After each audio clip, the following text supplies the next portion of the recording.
好，弟兄姊妹午安。好，邀請大家一齊企起身站立，嚟一齊去敬拜我哋嘅主。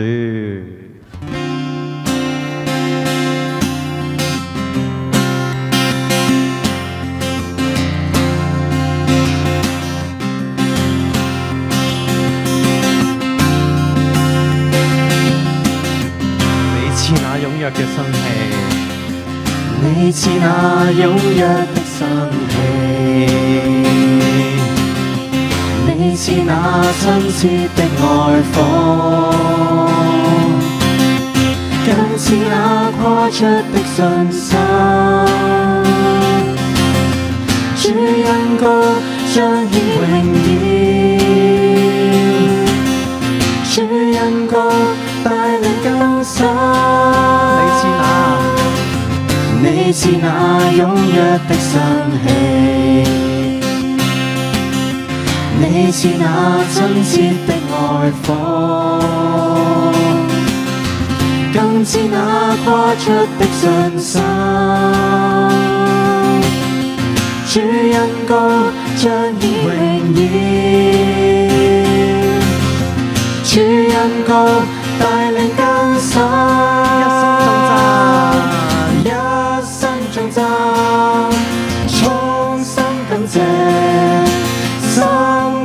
主欣賞愛惜，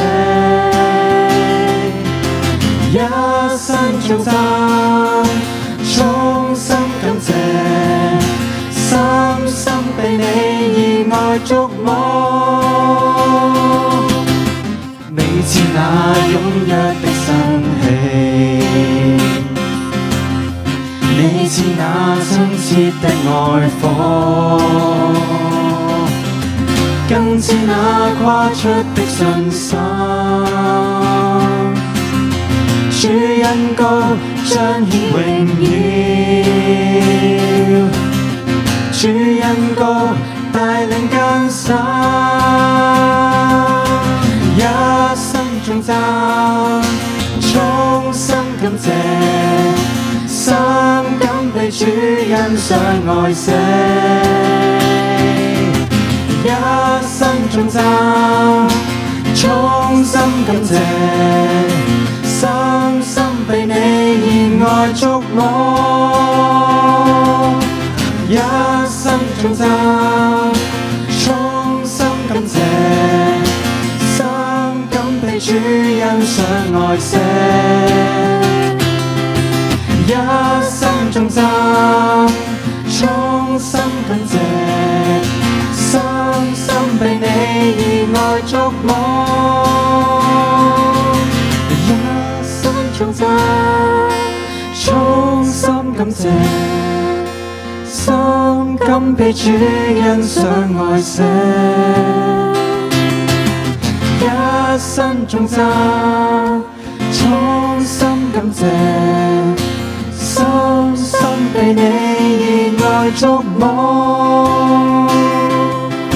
深深被你熱愛觸摸，深深被你熱愛觸摸。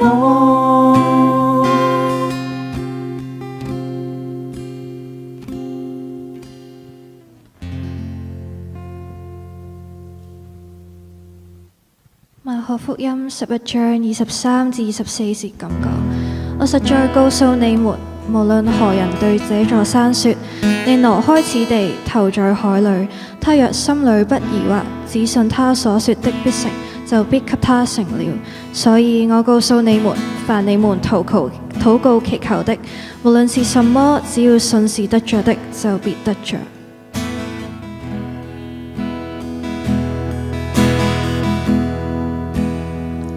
你是我神，是我的依傍，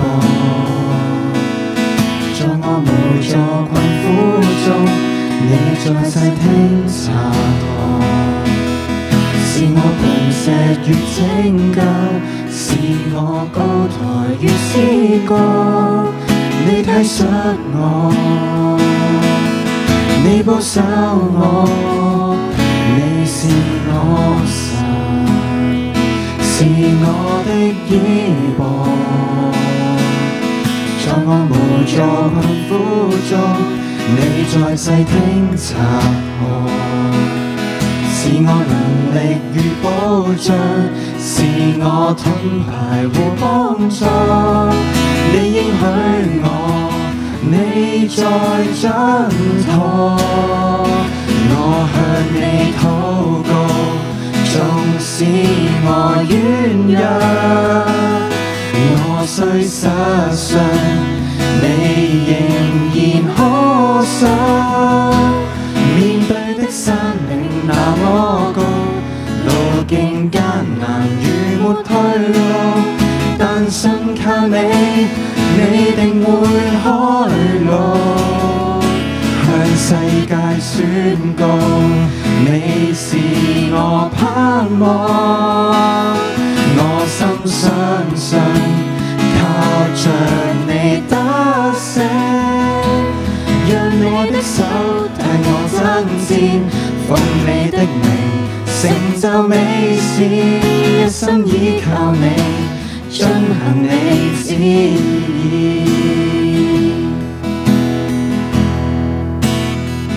你是我神，是我的倚傍，在我無助困苦中，你在細聽察看，是我能力與保障，是我盾牌與幫助。你應許我，你在掌舵，我向你禱告，縱使我軟弱，我雖失信，你仍然可信。面對的山嶺那麼高，路徑艱難如沒退路，但信靠你，你定會開路。向世界宣告，你是我盼望。我深相信，靠着你得勝，讓你的手替我爭戰，奉你的名成就美事，一心倚靠你，遵行你旨意。我看着眾山嶺，吩咐他們挪開，在你並沒有難成的事。你教導我禱告，要帶着信心宣告，相信你定會聽到。我看着眾山嶺，吩咐他們挪開，在你並沒有難成的事。你教導我禱告，要帶着權柄宣告，相信你定會聽到。向世界宣告，你是我盼望。我深相信，靠着你終會得勝，讓你的手替我爭戰，奉你的名成就美事，一心倚靠你，遵行你旨意。一心倚靠你，神蹟必可看見。一心倚靠你，神蹟必可看見。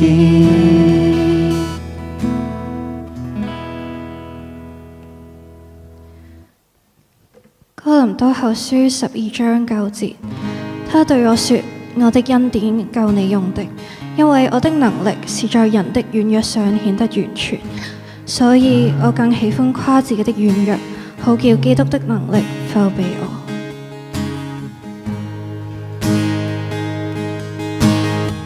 求主讓我哋有一顆簡單嘅心，去宣揚神嘅救恩，去回應神嘅愛。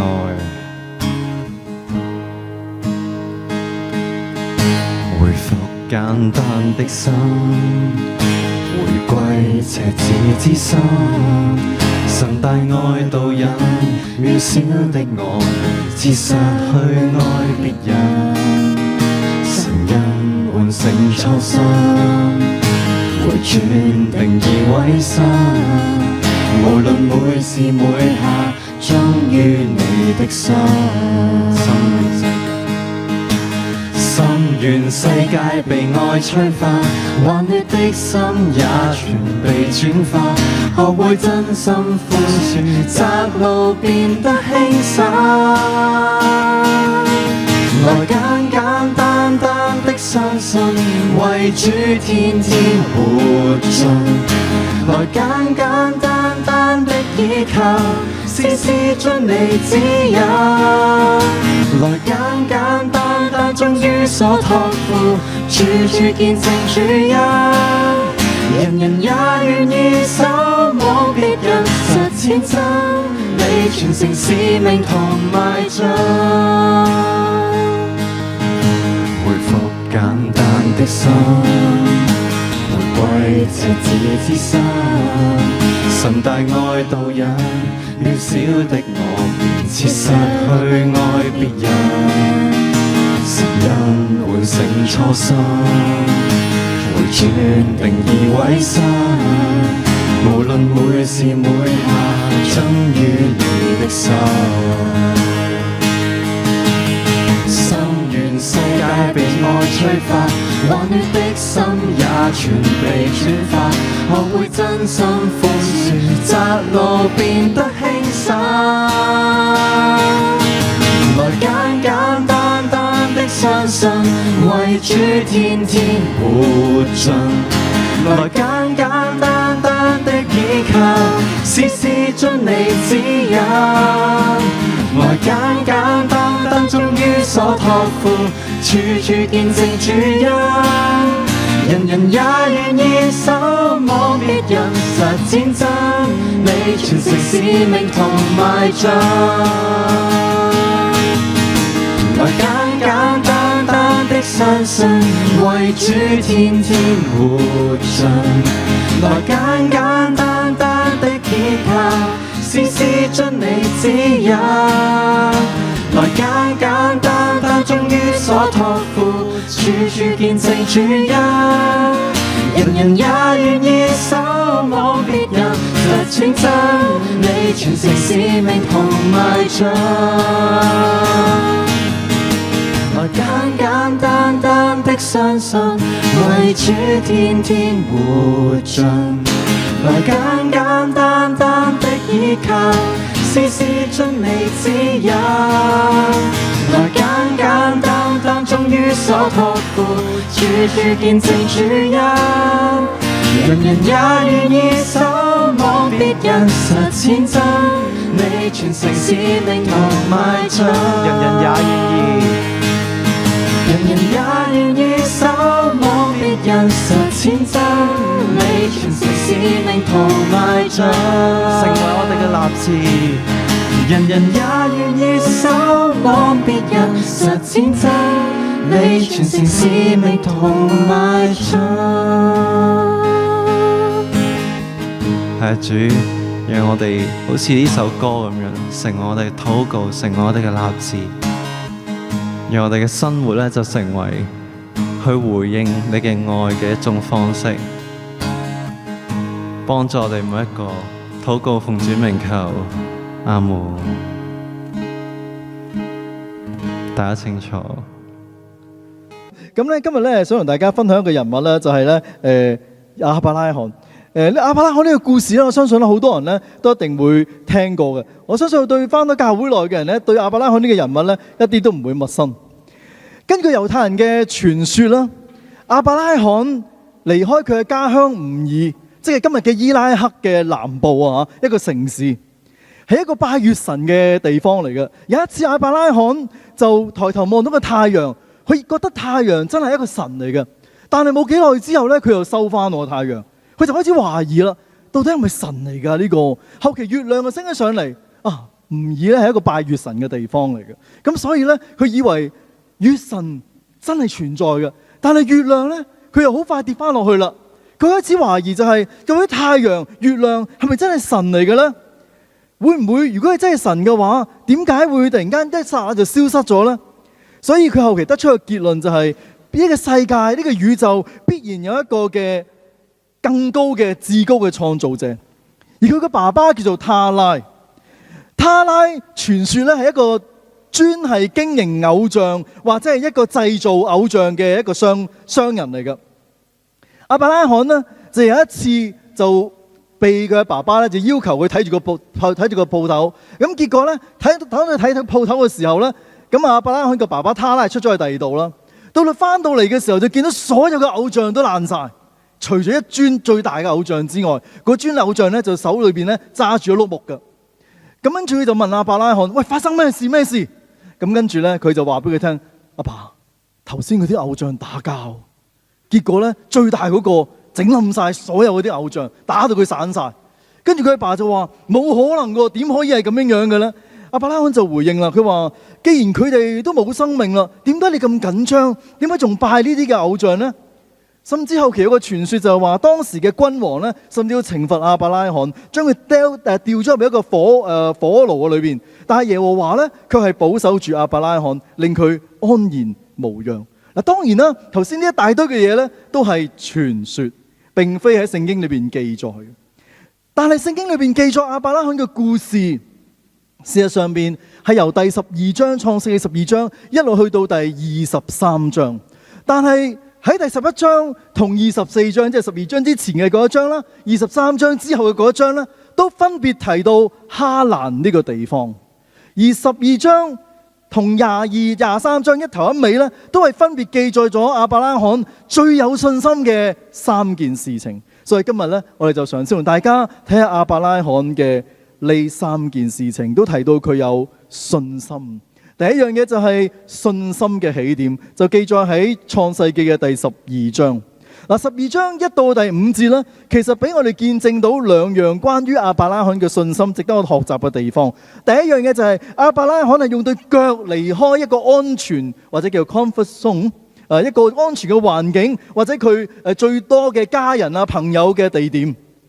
喺創世記第11章第31節就記載咗亞伯拉罕嘅爸爸他拉，佢帶住佢嘅兒子亞伯拉罕，即係亞伯蘭啦，喺聖經裏邊，不過就統稱亞伯拉罕就算啦嚇。同埋佢家族裏邊嘅成員就出咗加勒底嘅吾爾。加勒底嘅吾爾記唔記得喺邊度啊？頭先我講過，即係今日嘅邊度啊？伊拉克嘅南邊。就準備去迦南地。呢一個決定到底係年輕嘅亞伯拉罕遊說佢爸爸，還是係佢爸爸自行做嘅決定呢？好難講。但係我哋會知道當時嘅文化呢，爸爸係一個嘅最高嘅權威嘅男人嚟講，係一個嗰個家庭，再加上佢係族長嘅話呢，所以喺一個族長主導嘅社會，爸爸就自然係最後拍板同埋吹哨者。佢哋就沿住伊拉克嘅南部吾爾一路向上向北走。一個彎形咁樣兜落去，諗住過去迦南地嘅。不過呢，佢就停咗喺哈蘭呢個地方。哈蘭呢個地方即係今日嘅土耳其啊。咁如果大家有機會去旅行呢，去下土耳其嘅南部呢，有一個地方叫做呢一個嘅哈蘭嘅。哈蘭呢，就係今時今日就係依家嘅聖經裏面所講嘅地方啦。佢就去到呢個地方就停留咗喺呢一度。我哋都知道由呢一個嘅，其實由呢個伊拉克嘅南部，如果你過打橫嘅路線過去嘅，但係冇人會咁行，因為嗰個係沙漠，全部都係沙漠嘅地方，所以佢哋就兜上去北邊，兜過個叫做肥沃嘅一個嘅月灣區。因為當地有2條嘅河流係非常之出名，其中一條你一定聽過，幼發拉底河。咁所以呢，嗰個地方裏面有好多大嘅城鎮。亞伯拉罕嘅爸爸他拉就睇中咗哈蘭呢個地方，一留就留咗幾十年。佢哋原本諗住去迦南，但係卻停留咗喺哈蘭。點解呢？可能嗰度發達啦，可能嗰度揾到工做啦，可能嗰度咧自買物業啦，又或者令佢咧係識咗好多朋友，唔捨得走。於是乎一拖咗幾十年。依家當哈蘭死咗之後，亞伯拉罕就正式離開呢一個哈蘭地。嗱，就係呢個時候咧，喺創世記第12章第1到第4節，耶和華就呼召亞伯蘭。我哋睇一睇呢個呼召好嘛？第1節去到同埋第4節，我哋一齊讀出嚟，請讀。你要離開本地本族父家，往我所要指示你的地方去。亞伯蘭就照着耶和華的吩咐去了，羅得也和他同去。亞伯蘭出哈蘭的時候年75歲。神同亞伯拉罕講：你要離開本地本族父家，往我所要指示你嘅地方去。嗱，呢句說話非常之震撼，因為點解呢？因為當時嘅社會，土地係代表安全，家族就係代表保障，父家就係代表身份。如果要離開呢啲一切嘅地，呢啲一切嘅說話所代表嘅嘢嘅話，就等於放低咗你所有人世間裏邊你即依靠嘅嘢。的而且確啦，你諗下係咪？我哋最依靠嘅就係磚頭，最依靠嘅就係家人。但係呢啲都離開咗嘅話，你可以信啲乜嘢嘢呢？亞伯拉罕要離開呢一堆嘢嘅時候，就唯有去相信上帝。而去呢個字咧，喺第4節咧，就放喺一個最開始嘅位置。希伯來文如果啲動詞放喺第一個位置嗰啲咧，就代表佢係非常之強調嗰個動作，強調咗亞伯拉罕用行動去回應上帝嘅命令或者係呼召。去呢個字再喺唔同嘅位置，第9節咧、第5節咧都分別出現過。所以你就會見到亞伯拉罕係幾咁有順服嘅心。當上帝叫佢去嘅時候，佢就真係去。你可能會話，梗係啦，上帝俾啲着數你，有啲咩着數啊？你留意下第2節同第3節呢一個嘅提到祝福呢個字出現咗5次，呢個字出現咗5次啊！你可以想象下，如果係英國今時今日嘅英國，你見到英國政府賣大包俾 BNO 讀書嘅人係一個全部都係本地費用，你開唔開心啊？梗係開心啦，因為 local 嘅費用同呢一個 overseas 費用咧，其實係相差一個 double 嘅。本地學費知唔知幾多錢？9000鬆啲啦，係咪？以前其實唔使錢㗎，不過後期咧1000，跟住再加就去到唔知夠9000啦依家啊。但係海外生咧，通常都10幾 K 啊，睇下你讀咩科，醫科嗰啲仲死仲貴。哇！而家賣大包，全部都係本地生活費用，哇！你梗係開心啦。唔單止係咁啊 ，BNO 攞嘅藥費係完全唔使俾錢，再加上英國政府俾埋福利你，嗰啲牛奶金啊，嗰啲政府屋都俾埋你，咁都不特止啊！冇地方住唔緊要，嗰啲咩金絲雀碼頭嗰啲酒店咧，開埋俾你住，仲有提供訓練啊！唔識英文嘅唔緊要，教埋你英文。邊度冇嘢做唔記當面度大俾你做，麥記又可以俾你再做。哇！如果提供埋呢一啲嘢，我相信咧，香港人真係嚟多20萬、30萬都似哦。你可以想象一下，你要離開你嘅本地本族、你嘅父家，呢個你嘅就強調咗佢係要離開咗佢原本好熟悉嘅文化，離開佢好熟悉嘅群體，去到一個好陌生嘅地方，一啲都唔容易。唔知道大家有冇聽過一宗新聞，就喺美國有一個媽咪帶住4個女，佢爸爸就喺香港離奇咁死亡。咁然之後媽咪帶住4個女，用一個難民嘅身份去到美國嘅時候，冇幾耐之前因為車禍離開呢個世界。係啊，你離開一個好熟悉嘅環境，去到一個陌生嘅環境，等於你壓咗你嘅將來喺呢個地方裏邊。12章嘅第1節話俾我哋聽，呢個地呢個字咧，離開嘅地就係當然係佢嘅迦南地，又話離開佢地，即係話係呢個吾爾地啦嚇，又或者係哈蘭呢個地啦。依家去到嘅係上帝指示你嘅地，而亞伯拉罕都唔知係點嘅。當佢離開嘅時候，周圍東南西北都係一個嘅沙漠嘅地方。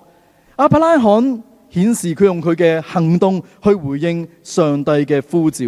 冇錯，聖經裏面冇強調亞伯拉罕有信心嘅人，但係如果你睇第15章同埋希伯來書，更加清楚話俾我哋知，亞伯拉罕就係存住信心咁樣離開嘅，以致去回應上帝嘅呼召同埋命令。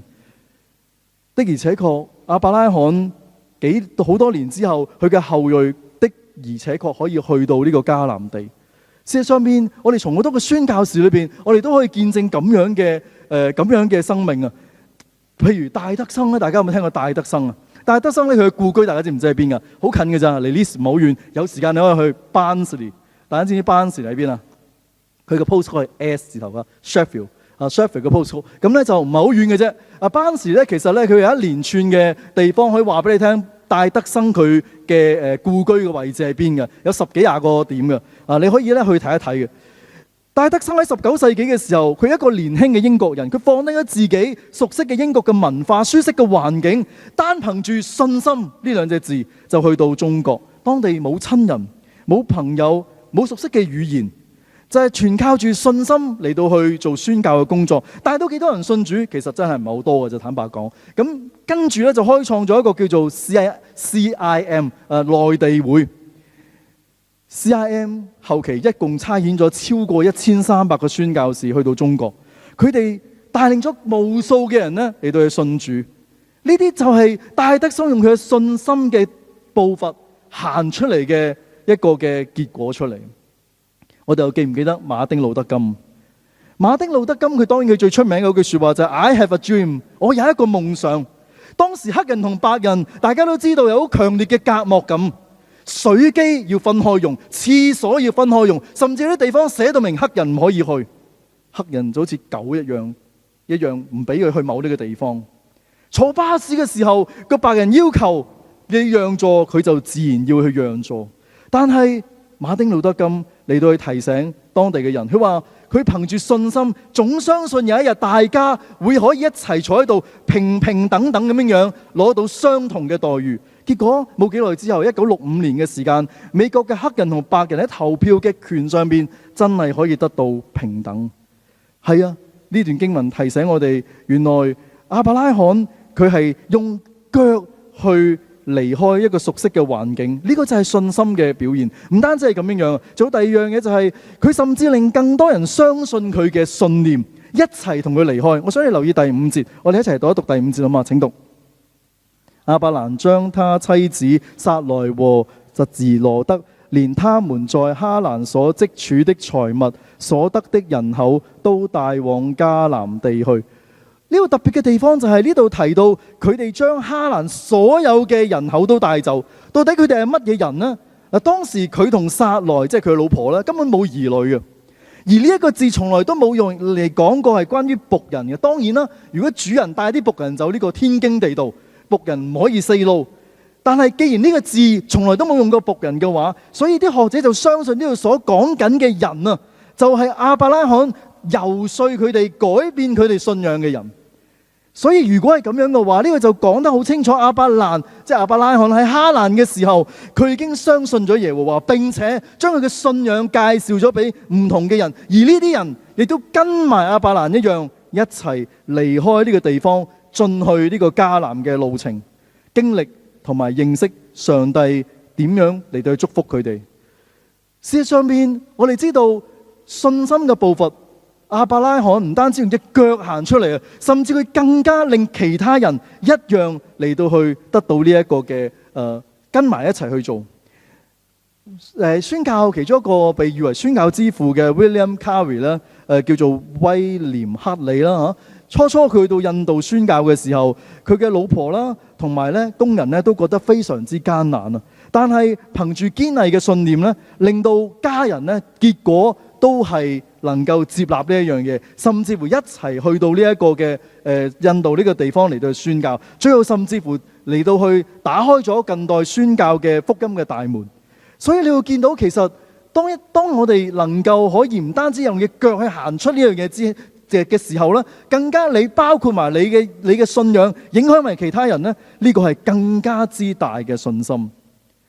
有一對嘅夫婦有一日嚟到打電話揾我，好幾年前啦。佢問我 Benny 可唔可以嚟一個視像？我唔識佢嘅。佢話佢因為佢哋準備嚟英國，但係屋企裏面發生咗啲事，可唔可以咧同你一個視像嘅對話？我話冇，完全冇問題。一開視像嘅時候咧，喺我面前嘅就一對嘅夫婦，一個男一個女。男個係基督徒嚟嘅，女嗰個仲未信主嘅。咁咧就係女嗰個揾我嘅。咁然之後咧就喺度傾偈，傾就講啲乜嘢嘢咧？就係話咧，本來你諗住嚟英國噶啦已經，但係個老公突然之間話唔嚟啊，唔想嚟。個老婆就好唔開心，就問我，佢話 Benny 你可唔可以勸我老公？即係我心裏面點勸咧？勸唔到嘅喎嚇，即係呢啲家事我真係搞唔掂噶嘛，係咪？但係 OK，我聽下你嘅故事係點樣樣。講下就講個男人就話：我喺香港揾幾皮嘢，即係幾萬啦，對唔住，俗啲啊，即係幾萬啦嚇。但係嚟到英國，由頭開始揾工，唔知揾乜啊！我語文又唔識，個老婆就你咪學咯，係咪？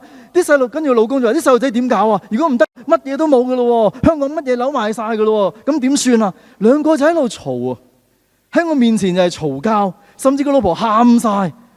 跟住點好咧？真係唔知點啊！就係聽完呢啲嘢，跟住你知我喺英國啦，我梗係鼓勵嚟啦，先生唔緊要㗎嚇。Liz 好啊，我梗係鼓勵佢嚟 Liz 啊。跟住個老婆都話：係啦，睇下牧師都叫你嚟 Liz 啊，嚟放心啦，去到一定揾到嘢做㗎。我話係啊，去通常咧咩都，其實如果你唔介意咧，咩都有得做嘅。咁我老公就係咪㗎咁樣？跟住冇幾耐之後，真係算啦，我哋傾完之後啊，為咗祈個禱咁就完咗啦嚇。冇幾耐之後，佢就 send 咗幅相俾我。佢話：我已經嚟到曼徹斯特城，即係嚟到曼城啦。影咗張相就係一家四口，好開心咁落咗機。跟住仲話俾我聽，冇幾耐之後咧，佢就話佢已經 settle down 咗喺英國啊，仲揾到地方住啊，仲揾到地方住。呢個就係即係反而佢老婆就未信主嘅，佢勸到佢老公一齊嚟同啲細路仔一齊喺英國嚟到去生活。其實呢個動作一啲都唔容易嘅喎，諗下係咪？勸一個人都咁難啊，你要勸咁多人。亞伯拉罕佢唔單止用隻腳去做到啊，佢甚至亦都邀請埋其他人一齊經歷呢一樣嘢。第二樣嘢就係我哋去學習，就係信心唔單止係一個開始，有一個開始，信心更加有時係喺信心嘅試煉裏邊咧，我哋見到亞伯拉罕咧嗰種特別嘅地方。亞伯拉罕最震撼嘅故事當然係獻以撒啦，大家都聽過啦。如果翻喺教會內嘅，就喺創世記第22章呢度，就係上帝要佢將佢自己嘅兒子以撒獻俾上帝。留意22章嘅第2節同第3節，我哋一齊讀呢兩節經文好嗎？請讀：你要帶住你嘅兒子，就是你獨生的兒子，你所愛的以撒，往摩利亞地去，在我所要指示你的山上，把他獻為燔祭。亞伯拉罕清早起來，備上驢，帶着2個僕人和他兒子以撒，也劈好了燔祭的柴，就起身往神所指示他的地方去了。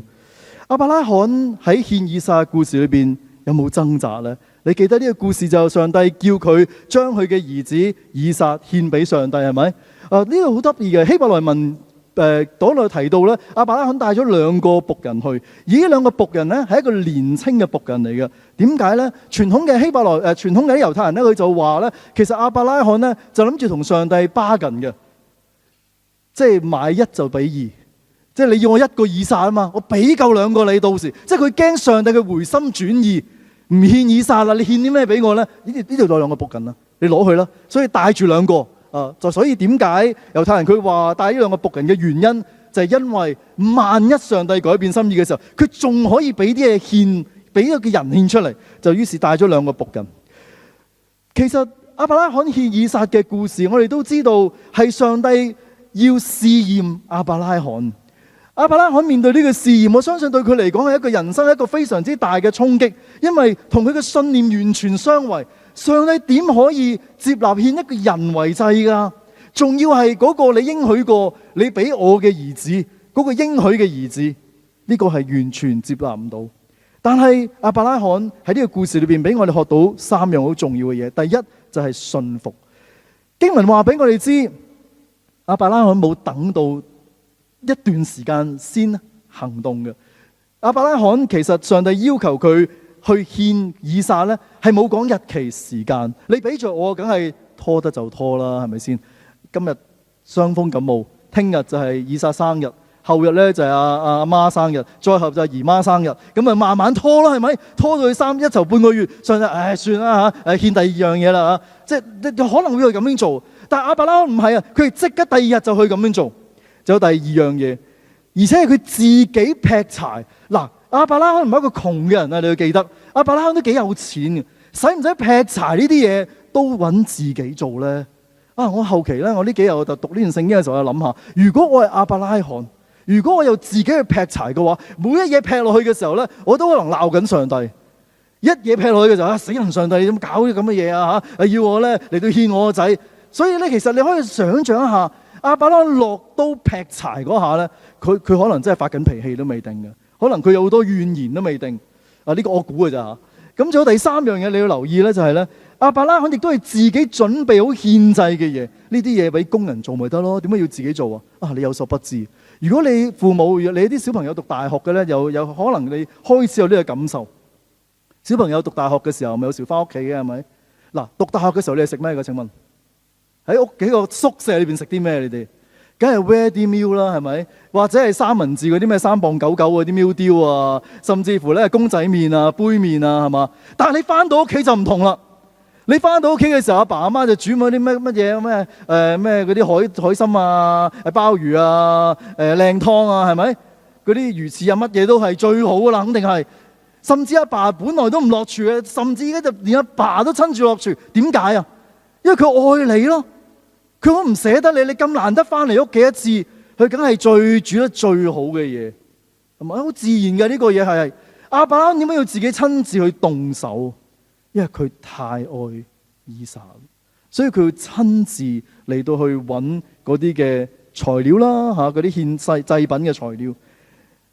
而且呢個故事亦都話俾我哋知，亞伯拉罕想殺以撒咧，唔係講下笑嘅，係真係嘅。因為經文後半部話俾我聽，佢真係動刀，而且用殺呢個字嘅。所以亞伯拉罕唔係做場 show 俾人睇，知道上帝咧其實講下嘅啫，邊係真係認真嘅？上帝攞把刀一路等，唔係啊！亞伯拉罕係真係諗住落刀要去殺嘅。呢個就係亞伯拉罕信服。就有第二樣嘢，佢相信。而且呢個相信係非常之深嘅相信。留意下第22章第14節，我一齊讀一讀好嘛？請讀。亞伯拉罕給那地方起名叫耶和華以勒，意思就是耶和華必預備的意思。直到今日，人還說，在耶和華的山上必有預備。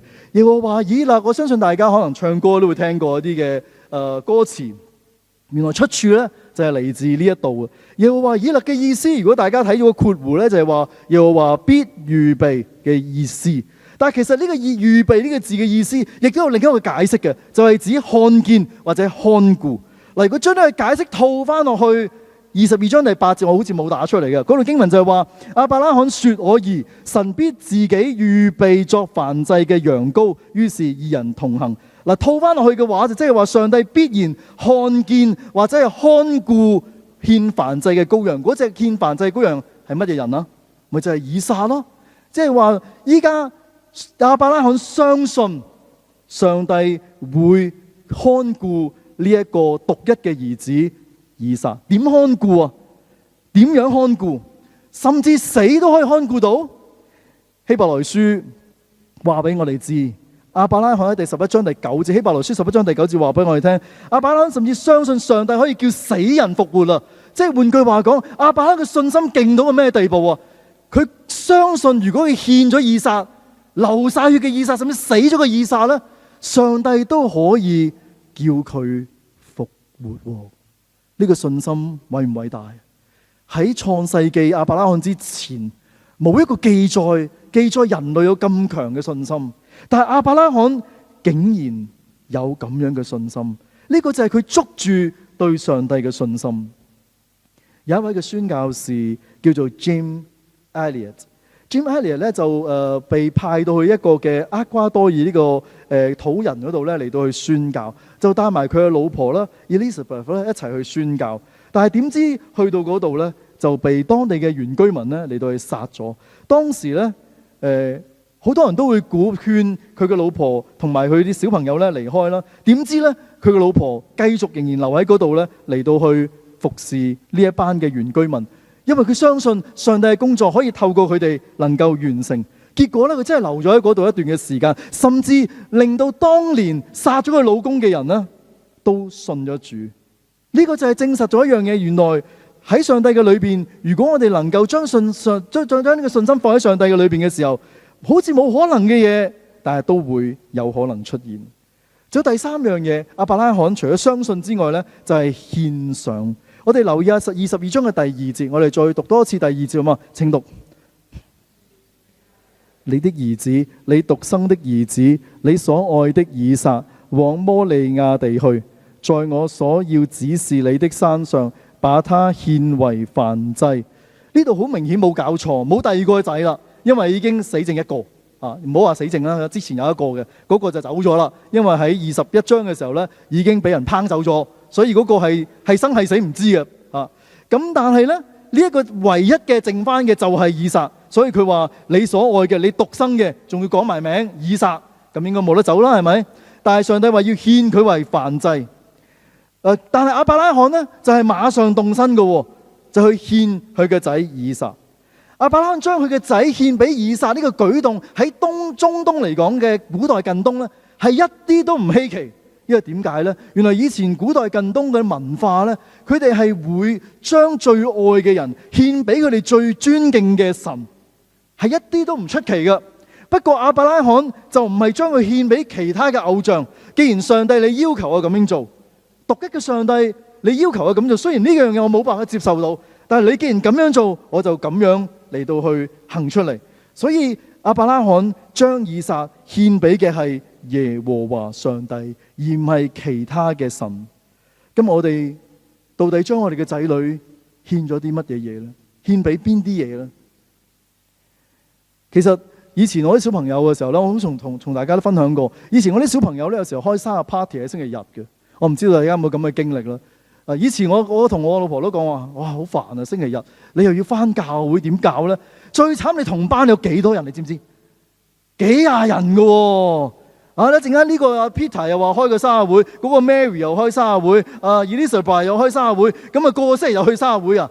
生日會都唔緊要啊，仲有咩 football training 啊？仲有彈琴啊、柔道啊、劍擊啊、騎馬啊咁你點啊星期日？所以我哋後期呢，即係我自己就話唔好啦，所有星期日嘅全部唔去，一定要返教會。獻啲乜嘢俾上帝呢？你教佢哋獻啲咩俾上帝？小朋友可能覺得話：咦，我細細個嘅時候，阿爸阿媽都俾我去學呢樣學嗰樣嘅喎嚇。細細個嘅時候都會去 party 嘅喎。當然啦，你可以依家星期六去崇拜嘅，唔係淨係星期日先有崇拜得嘅嚇。但係問題就係，如果淨係得星期日崇拜呢，咁你選擇啲咩嘢呢？你將我哋嘅仔女獻俾啲乜嘢嘢呢？以前呢，我都有夢想嘅，我夢想就係做音樂師，即係音樂上面有啲成就嘅人啦，所以我參加歌唱比賽啊、樂器嗰啲就唔好掂噶啦。所以呢，我就希望呢，我生個仔呢，佢都有啲音樂細胞。所以佢哋未出世嘅時候我大仔特別佢未出世嘅時候呢，我哋就不如俾多啲貝多芬佢聽啦俾多啲巴哈佢聽啦。希望佢出世嘅時候呢，嗰啲胎教有作用啦。都唔知真係假喎。生出嚟之後呢，佢真係對於音樂係好中意嘅，甚至乎我係期望嘅，因為我唔識琴啊嘛，我唔識彈琴，我又冇級數彈琴，我吉他又唔掂，所以呢，我就好期望我個仔呢係啲音樂嗰啲高手嚟嘅。每一個家長都好想期待你嘅小朋友做到一啲嘢，特別係你做唔到嘅嘢。唔知你同唔同意呢？我真係好想我個細路仔做到呢樣嘢啦！點知佢真係做到喎？佢真係佢彈琴又8級，一陣間又打鼓又8級，吉他又好掂，唱歌又得啊！總之佢音樂上面呢係遠遠超越咗我好多嘅。嗱，當然呢個唔係我期待，我唔係真係將呢樣嘢叫佢咁樣做。但係好多個父母都係真係想將我哋嘅仔女嘅想將佢變成我哋心裏邊嘅夢想。你做唔到嘅嘢，或者你期待佢做嘅嘢，要佢哋做出嚟。例如一定要讀法律啦，例如一定要做醫生啦，例如一定要讀呢間學校啦。我哋會安排好多名校俾佢讀啦。牛津劍橋梗係要啦，係咪？又或者讀一啲高尚啲嘅中學嘅學府。我哋想佢獻，我哋獻佢哋俾啲乜嘢嘢呢？以撒係亞伯拉罕嘅獨生嘅兒子，亞伯拉罕獻佢俾真正嘅上帝。呢一個就係亞伯拉罕獻以撒嘅一個好精彩嘅位置。亞伯拉罕冇獻獻以撒俾其他偶像，而係獨一嘅耶和華上帝。我哋又獻我哋嘅小朋友俾啲乜嘢嘢？獻俾佢，獻俾我哋嘅小朋友俾啲咩佢呢？有一位嘅姊妹係喺香港專業嘅人士，佢移民咗嚟英國之後呢，佢就係一個重新嘅開始。佢決定將自己嘅專業呢嚟到獻俾上帝，主動去服侍移民家庭嘅小朋友，幫助佢哋補習啦，免費輔導啦，免費補習啦。有人問佢點解要咁蝕底啊？佢就話：神俾我知識，唔係淨係為自己嘅，亦都要獻上去祝福俾其他人。弟兄姊妹，今日我哋可能唔會面對上帝叫我哋獻以撒呢個咁重要嘅試煉，但係我哋會面對好多其他摩利亞山上嘅事件。我哋係咪願意去將最重要嘅嘢交俾我哋嘅上帝？係咪願意將侍奉啊、我哋將事業啊、將我哋嘅前途啊，甚至我哋嘅家人呢，嚟到去獻俾我哋嘅上帝呢？阿摩利山呢個地方後期就係所羅門建造聖殿嘅地方。猶太人傳統認為呢一個就係上帝建造聖殿嘅地方。亞伯拉罕獻以撒呢個故事太過精彩。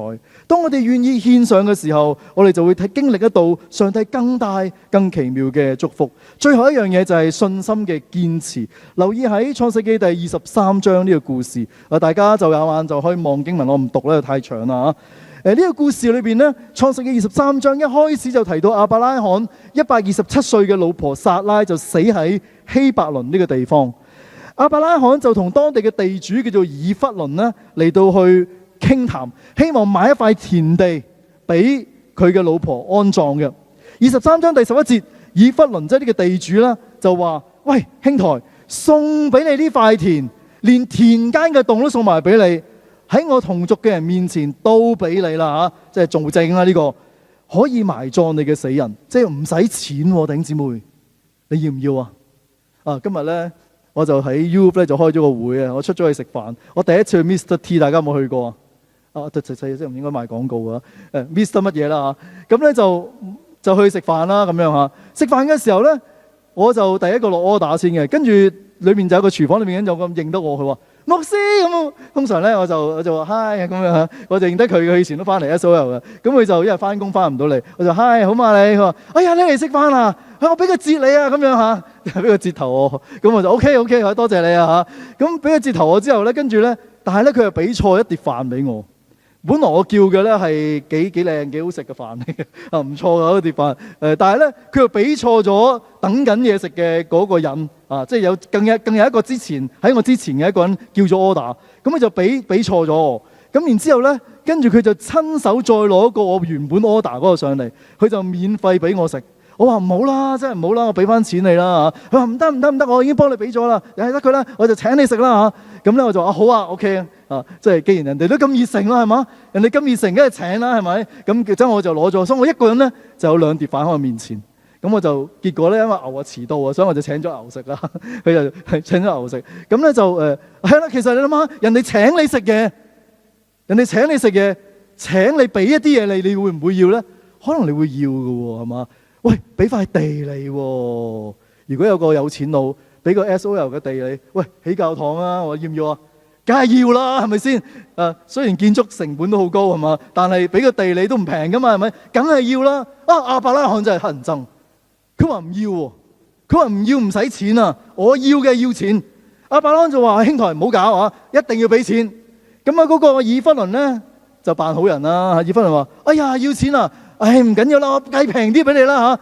點平法啦？440啦啫嘛。喂，440你知唔知幾錢啊？當時一個人啊嘅人係40年嘅人工，係40年嘅人工啊！你可以計，如果你英國你係30K 一年嘅話，你係40乘30K。你話呢個係咪天價？係一個天價。佢仲好意思就話俾平俾你啦。哎呀，算得係啲咩嘢啊嚇？嗰440啦。但亞伯拉罕都照買呢一個田，點解亞伯拉罕要出咁高嘅價錢買？當時呢個嘅人已經承諾咗唔使錢㗎，但亞伯拉罕仍然出錢，仍然用十足嘅價銀去買呢個田，因為咁樣呢，就可以合法咁樣有一個產業嘅憑據。從信心嘅角度去睇，就係呢個地，呢個買咗呢個地，呢個地本身就喺迦南地嚟嘅，喺個迦南裏邊嘅地。亞伯拉罕就用咗一筆錢去首先買咗呢個地嘅憑據翻嚟。喂，有單嘅喎，我唔係話冇單嘅喎，有簽契約嘅喎。所以點解當年以色列人喺士師記11章嘅時候有個士師叫耶弗他，有冇印象啊？耶弗他同亞捫人講數啊，亞捫人就話：喂，我住喺度好耐嘅咯，你嚟打我啊！依家耶弗他講咩？耶弗他話：原本係我噶，原本係我哋嘅，你點知係你哋啊？喂，亞伯拉罕一早已經俾咗錢落呢個地嗰度。亞伯拉罕已經用信心，用一個高價嚟到去買咗呢個地，當然唔係全塊地啦嚇，佢只係買咗一部分嘅地嘅業權，去用信心投資喺呢個地，去印證到上帝將來一定會俾呢個應許之地。喂，呢個係咪一個好大嘅信心啊？呢個係一個超大嘅信心，所以寫聖經嘅人，佢哋喺12章、22章同23章，將亞伯拉罕3個信心嘅典故，讓我哋見到亞伯拉罕嘅行動提醒我哋，真正嘅信心係未見就去相信。喺未得嘅應許地之前，佢已經用咗信心投資喺呢度上邊。Elon Musk， 我相信大家都認識佢啦，係咪？佢係一個非常之有錢嘅人，大家都知道佢係有 Tesla 嘅，佢係 Tesla 個老細啦。但係大家知唔知佢亦都發展呢個 space 嘅一啲航空嘅事業啊？因為佢相信太空探索同埋人類喺呢個太空居住嘅一個嘅期待。佢嘅目的就係要降低太空旅行嘅成本，令到人類可以有機會喺星球裏邊咧嚟到去居住。聽嚟好似係天方夜譚係嘛？嗱，我唔係話去掰佢套嘢啊，我只係想話俾你聽佢嘅理念係點樣樣。好多科學家笑佢，你痴心妄想啦，係嘛？佢就話我唔可以等未來先至後悔未試過，所以佢一定要就算要投資好多錢都好啦，佢都要試呢一樣嘢。就好似亞伯拉罕咁樣樣買地嚟到去投資喺未來。有一個女仔，你一定我想介紹認識，叫做曼拉娜呢個女仔。曼拉娜係一個嘅巴基斯坦嘅一個女童嚟㗎。喺2012年嘅時候，佢身中2槍。當個槍手對住呢一個嘅塔利班啦，對住一個嘅吉普車，就會揾一個人出嚟，就係揾佢出嚟，向住佢頭砰砰打咗2槍。佢係身中2槍嘅當時佢只係得15歲，但係死唔去。點解要瞄準佢打2槍呢？就因為佢要支持贊成女士細路仔可以讀書呢樣嘢。佢覺得讀書係可以影響一個人嘅人生，呢個係人嘅好重要嘅價值嚟嘅。所以佢覺得佢為咗呢一樣嘢，你要尋求理想。點知塔利班就要買起佢。但係佢死唔去之後呢，16歲佢就攞到全世界歷史上面一個最年輕嘅諾貝爾獎，因為佢要推行呢一個嘅女童教育，以至到咧佢喺今時今日佢都係非常之出名㗎，係成立咗好多基金啦，幫助世界各地嘅女童咧可以讀書。就因為佢相信未來一個更好嘅前景，佢願意豁咗佢嘅生命出去，都願意為呢樣嘢嚟到去做。就俾我諗起一個嘅宣教士，佢叫做李文斯頓嘅宣教士。19世紀裏邊蘇格蘭嘅一位探險家，但係佢本身係一個醫生嚟嘅。佢放棄咗佢自己美好嘅前程，帶住信心入去非洲去宣教。但係因為太太因為當地嘅環境太辛苦，所以死喺呢一個非洲。佢自己最後都死喺非洲。英國政府呢將佢嘅遺體運翻嚟倫敦安葬，但係非洲嘅人呢要堅持將李文斯頓嘅心臟David Livingstone 嘅心臟呢挖出嚟，希望呢嚟到去葬翻喺非洲呢個地方，因為佢相信非洲呢個地方係李文斯頓福音宣教嘅一個重要嘅基地。佢相信有一日非洲會被福音攻陷，所以神嘅應許喺未來一定會實現嘅，就將呢一個嘅心臟放喺度，就代表咗李文斯頓嘅一個心願。亞伯拉罕將呢一個嘅咁大筆嘅金錢買呢個地嘅原因，就係因為佢深信上帝嘅應許一定會成就。就好似德蘭修女一樣，佢本身係一個可以過安定生活嘅人，但上帝呼召佢去加爾各答嘅貧民區裏邊嚟到去服侍。佢建立咗醫院、孤兒院，用咗愛心去服侍。但係好多時候都係會唔夠需用嘅，即係好多時候都唔夠資源。佢用咗一句說話，就係話我哋所做嘅嘢可能只係滄海一粟，但係如果唔去做嘅話，滴水就永遠都唔存在。係啊，的而且確就係咁樣，憑信心買入一個將來要結出屬靈果子嘅地方。亞伯拉罕賣地，話俾我哋知道佢投資喺未來，而呢個未來嘅投資係上帝一定會保證。亞伯拉罕嘅一生讓我哋學習咗信心嘅軌跡。佢嘅起點就係行出第一步，離開哈蘭，信心亦都係經歷試煉嘅一個嘅幫助我哋踏出離開試煉嘅一個嘅好重要嘅一個嘅工具嚟嘅。信心係幫助我哋嚟到可以繼續嚟到去依靠上帝，堅持以至到係雖然我哋未得到一樣嘢，但係我哋堅持落去嘅時候，我哋總相信上帝一定會將佢嘅俾我哋嘅嘢嚟到去俾過我哋。今日見唔到，甚至你死咗之後見唔到，但係你下一代再下一代，你總會見到呢一樣嘢。我哋一齊禱告啊嘛！主，我哋感謝你俾我哋有機會嚟到去讀亞伯拉罕嘅故事。主，我哋見到亞伯拉罕係一位好信心嘅偉人。佢雖然經歷咗好多困難啦，又或者係試煉啦，甚至係危險嘅嘢，但係呢，上帝你都保守佢，因為佢都係一個真係好有信心嘅人。佢點樣將佢自己嘅生命完全嘅被你去使用，亦都求你幫助我哋，你要將我哋嘅生命獻過俾你。特別當我哋面對經歷嘅時候，當我哋面對經歷呢一個地上面生活種種嘅困難嘅時候，你幫助我哋有亞伯拉罕對上帝嘅呢一份嘅信心，以至我哋喺呢個地上面生活，我哋憑住信心嚟到去走過每一日，甚至我哋堅持再走落去，去等候上帝你喺我哋面前所成就嘅應許嘅事情。主，我哋感謝你，垂聽我哋禱告，係奉耶穌基督恩主嘅名求，阿門。細說每天訴說恩惠，年月過去為主的能力，看見曙光聽到呼喚，讓盡世界仍國度來臨，懷着心突破亂局困難，懷着愛合奏出生命意，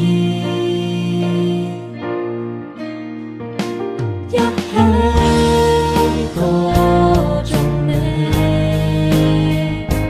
一起讚美名，聚集萬民歸向獨一的主，定意竭力延續愛，彼此守望愛，這極獻盡情，同心協力聽候基督差